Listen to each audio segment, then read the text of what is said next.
ખૂબ જ ટેસ્ટી એવું પાલક પત્તા ચાટ બનાવવા માટે આપણે જોશે 2 કપ જેટલો ચણાનો લોટ, 1 કપ ચોખાનો લોટ અને આપણે ચાળી લઈશું. ચાળ્યા પછી આપણે એના અંદર હળદર નાખીશું, હિંગ નાખીશું, મીઠું નાખીશું, ધાણા જીરું પાવડર નાખીશું, અજમા નાખીશું અને પાણી નાખીને આપણે એક બેટર તૈયાર કરી દઈશું. મીઠું દહીં બનાવવા માટે અહીંયા મેં 3 કપ જેટલું ઠંડુ દહીં લઈ લીધું છે. દહીં આપણું એકદમ મોળું હોવું જોઈએ. એના અંદર 1 કપ જેટલો મેં સુગર પાવડર નાખ્યો છે અને ઝેણીથી મેં મિક્સ કરી દીધું છે. સાથે આપણે જે બેટર તૈયાર કર્યું તેમાં પાલકના પત્તા મેં ધોઈને સાફ કરીને એકદમ કોરા કરી લીધા હતા. એ આપણે ડીપ કરીને એકદમ મીડિયમ એવા ગરમ તેલમાં તળીશું અને ક્રિસ્પી થાય ત્યાં સુધી આપણે એને ધીમા ગેસે તળી લઈશું.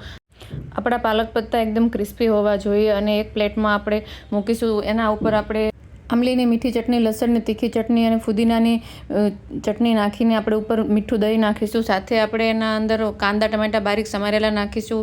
ઉપરથી આપણે ફુદીના અને કોથમીરના પત્તા નાખીશું. ઝીણી સેવ અને ચાટ મસાલો નાખીને આપણે ચાટ તૈયાર છે.